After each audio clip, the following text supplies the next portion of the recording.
ప్రభువును ప్రియరక్షకుడైన యేసుక్రీస్తు వారి శ్రేష్టమైన నామంలో ఈ అప్పనపేట గ్రామ ప్రజలైన మీ అందరికీ శుభాలు, దేవుని యొక్క నామంలో సమాధానాలు ప్రకటిస్తూ ఉన్నామండి.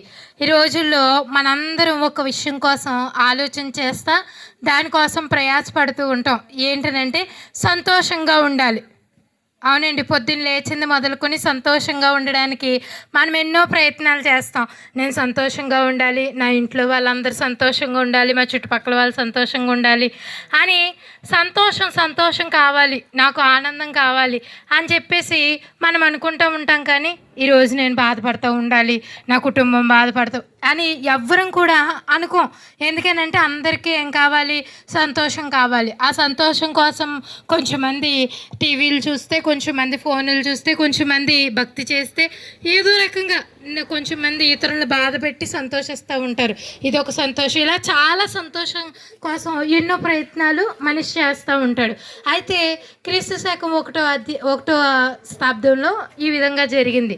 ఒక పట్టణంలో సంతోషం కలిగింది. ఒక ఇంట్లో కాదు, ఒక మనిషికి కాదు, ఒక వీధిలో కాదు, కానీ ఆ పట్టణం సంతోషం కలిగిందంట. ఎలాంటి సంతోషం అని అంటే మిగులు సంతోషం. అంటే ఏ ఇంట్లో కూడా సంతోషం లేని పరిస్థితి లేదన్నమాట. ప్రతి ఒక్కరి ఇంట్లోనూ సంతోషమే. ఎలా కలిగింది ఇంత సంతోషం అని అంటే వారందరూ దేవుని మాటను విన్నారు. ఒక దైవ సేవకుడు వచ్చి దేవుని మాట ప్రకటించినప్పుడు వారందరూ విన్నప్పుడు వారందరికీ సంతోషం కలిగింది. అదేంటండి, ఎక్కడన్నా మాట వింటే సంతోషం కలుగుతుందా అని అంటే అవునండి, ఈ దేవుని మాట విన్నప్పుడు నిజంగా ప్రాంతం అంతా సంతోషం కలిగింది. ఏం జరిగింది ఈ దేవుని మాటలో అంటే, ఈ దేవుని మాట కోసం ఏమని రాయబడుతుందంటే ఇది శక్తి కలిగిన మాట అండి. దేవుని మాట ఎంత గొప్పదనంటే ఆ ఒక్క మాటతో ఈరోజు మనం అనుభవిస్తున్న ఈ సర్వ సృష్టి కూడా సృష్టించబడింది. అంత గొప్పది, అంత శక్తి కలిగిన దేవుని మాట ఆ పట్టణంలో ఏం చేసిందని అంటే ఆ దేవుని మాట ద్వారా అనేకులలో ఉన్న దెయ్యాలు వారిని విడిచిపెట్టి వెళ్ళిపోయాయంటండి.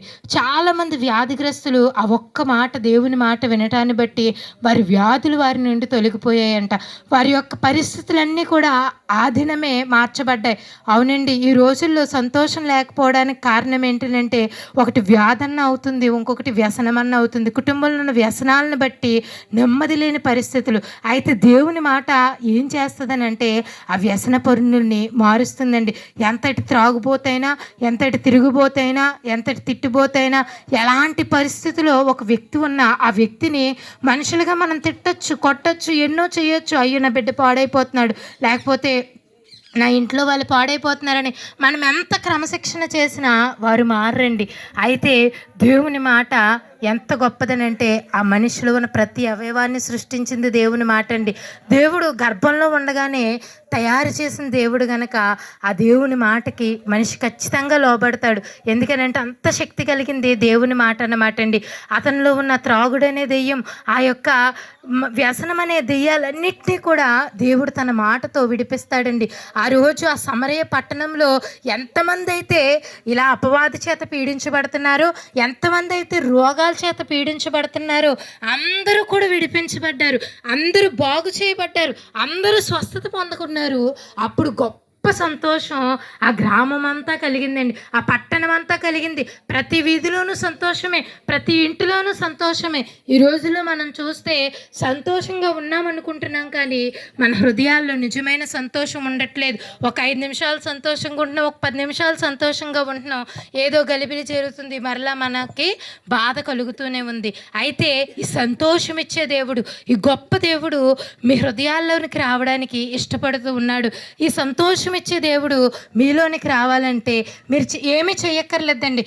మీరున్న స్థలంలోనే ఉండి యేసుక్రీస్తు ప్రభువా నీవు మాకు సంతోషం ఇవ్వడానికి ఈ లోకానికి వచ్చావని మేము విన్నాం, ఈ లోకంలో ఆ గ్రామంలోనికి సంతోషం ఇచ్చావంట, మాకు సంతోషం ఇవ్వి అని మీరు చెప్పగలిగితే, ఇంకొక ముఖ్యమైన విషయం ఏంటంటే ఆయన మనందరికీ సంతోషం ఇవ్వడానికి ఆయన 2024 సంవత్సరాల క్రితం పరలోక మహిమను విడిచిపెట్టి మనుష్య శరీరంతో ఈ లోకానికి వచ్చి మనందరి పాపాల కోసం, ఆ త్రాగుబోతు ఆ వ్యక్తి చేస్తున్న పాపం కోసం, ఇలాగ మనందరి పాపాల కోసం ఆయన తన మీద ఆ పాపాలన్నీ వేసుకుని మనకు రావాల్సిన శిక్ష అంతా ఆయన భరించి ఆయన మనందరికీ విడుదల అనుగ్రహించాడండి. ఆ మాటను మనం నమ్మితే చాలు, మనం మరలా శిక్షించబడక్కర్లేదు. ఒక మాట బైబిల్ గ్రంథంలో రాయబడింది, క్రీస్తు యేసునందున్న వారికి ఏ శిక్షా విధి లేదు అని రాయబడింది. మనం మరలా శిక్షను భరించక్కర్లేదు, కానీ ఆయన నామం ముందు విశ్వాసం ఉంచినప్పుడు దేవుడిచ్చే ఆ గొప్ప రక్షణ మనకు కలుగుతుంది. ఈ లోకంలో ఆ పట్టణస్థులకు కలిగినట్టు గొప్ప సంతోషం కలుగుతుంది. ఇంకో సంతోషకరమైన పరిస్థితి మనకు ఉందండి, అదే పరలోక రాజ్యం.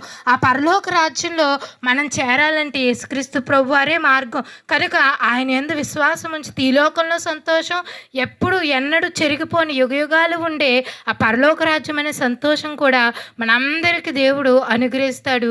కాబట్టి మీరున్న స్థలాల్లోనే ప్రభు నామమందు విశ్వాసం ఉంచండి. ఆయన తప్పక మీ అందరినీ క్షమించి మీకున్న దుఃఖం అంతా తీసివేసి, బాధ అంతా తీసివేసి గొప్ప సంతోషాన్ని మీ హృదయాల్లో నింపుతాడు. అటు సంతోషము, రక్షణ దేవుడు మీకు అనుగ్రహించును గాక. ఆమేన్. స్తోత్రం నాయన, స్తోత్రము. సర్వోన్నతర సర్వశక్తి మంత్ర మీకే వందనాలు, కృతజ్ఞతలు స్వామి. అయ్యా యొక్క గ్రామాన్ని ప్రేమించి మరొకసారి సువార్త చేయడానికి మీరు ఇచ్చినటువంటి కృపను బట్టి మీకే వందనాలు అయ్యా. అవును తండ్రి, ఈరోజు ప్రభువానైనా చాలామంది ప్రభువానైనా పైకి చూడడానికి చాలా సంతోషంగా ఆనందంగా కనబడుతున్నారు, కానీ ప్రభా నిజం ఏంటంటే ఎవరిలోనూ సమాధానం లేదు ప్రభువానైనా. సమాధానం కోసం, సంతోషం కోసం ప్రభువానైనా ఎక్కడెక్కడికో పరుగులు పెడుతున్నారు, కానీ ప్రభువానైనా ఎవరు గ్రహించుకోలేకపోతున్నారు, ఎవరు పొందుకోలేకపోతున్నారు ప్రభువానైనా. కానీ దేవ, ఈ నీ మాటలు విన్నవనైనా వారిలోనైనా నీవు సమాధానకర్తవని, సంతోషం నిత్యం నీ ఎద్దుగా ఉన్నదని ప్రభా వారు తెలుసుకోవడానికి సహాయం దయచేయని ప్రభా. ఎవరైతే ఈ మాటలు విన్నారో ప్రభువానైనా సమాధానకర్తవైన నీ వైపుకు తిరిగి ప్రభువానైనా వారిలో ఉన్న అసమాధానాన్ని ప్రభువానైనా దూరం చేసుకోవడానికి మీరు సహాయం దయచేయండి. ప్రతి ఒక్కరి హృదయాన్ని దర్శించండి, ప్రతి ఒక్క కుటుంబాన్ని మీరు దర్శించండి ప్రభు. ఈ మాటలు వారి హృదయాల్లో ఫలించడానికి మీరే సహాయం దయచేయండి, కృప చూపించండి ప్రభువానైనా. అలాగే సాయంత్రం జరగబోయే ప్రభువానైనా సువార్త కుడికల కొర మీరు తోరేయండి, మహిమ పొందమని యేసు అతి పరిశుద్ధ నామములో అడిగి వేడుకొనుచున్నాము పరమ తండ్రి.